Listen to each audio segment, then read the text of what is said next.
I never believed in curses until I saw it move behind me. That was the moment everything changed for me.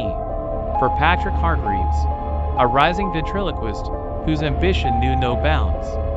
It started on an ordinary evening in my cramped dressing room, the kind where shadows play tricks on your eyes, and the mirror reflects more than just your face. I'd just finished rehearsing my new act, and as I patted my beloved antique dummy, Mr. Pickering, I caught a glimpse in the mirror that froze my blood. Mr. Pickering was a relic from another time, rumored to bring his owner great success, but with one unbreakable rule: never, ever look at his reflection. I had dismissed it as mere superstition, a quaint warning from a bygone era. After all, a dummy is just a piece of carved wood and fabric, isn't it? Yet, as I stood there, I noticed something odd. In every mirror I passed, Mr. Pickering's glassy eyes seemed to track my movements, fixed in silent vigilance. I laughed it off at first, attributing it to my overactive imagination and the dim light. But that night, in the flickering glow of a single lamp, I saw what I thought was a trick of the light. My dummy was no longer sitting serenely on my lap. I turned, heart pounding like a desperate drumbeat, and there he was, Mr. Pickering, standing in the mirror behind me. His carved face wore a grin that was too wide, too knowing. For a split second, time stopped. I couldn't tell if I was dreaming or if my eyes had betrayed me. The room was silent save for the distant hum of an old fan.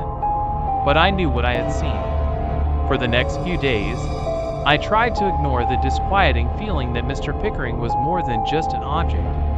Every reflection, every glint in a window, seemed to show him watching, waiting.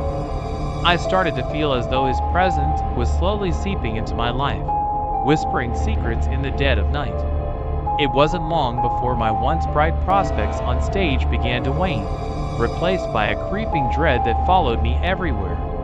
One stormy night, after a particularly dismal performance, I returned to my dressing room.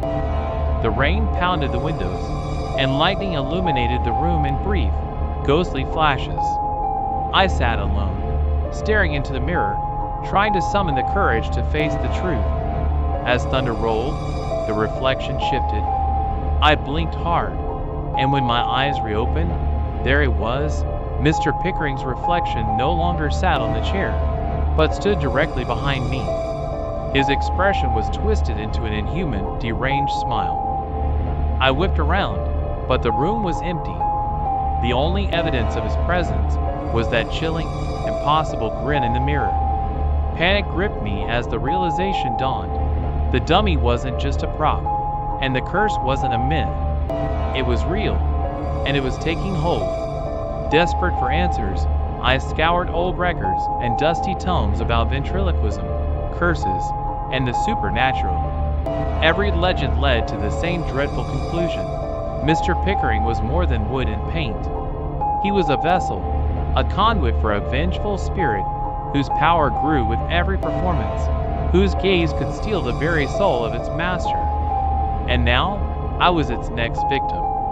The whispers began then. At first, they were so faint, I thought they were the wind, until I started hearing my name, repeated over and over, coming from the mirrors, the dark corners of my apartment. I tried to leave, to escape the relentless pressure of his unseen eyes, but every exit led me back to a reflection of that malignant grin. I was trapped in a labyrinth of glass and shadows, with Mr. Pickering's ghostly reflection always lurking just behind me.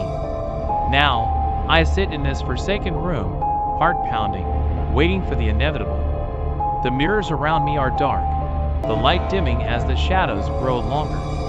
And somewhere, behind every reflective surface, that impossible smile waits, ready to claim what's left of me.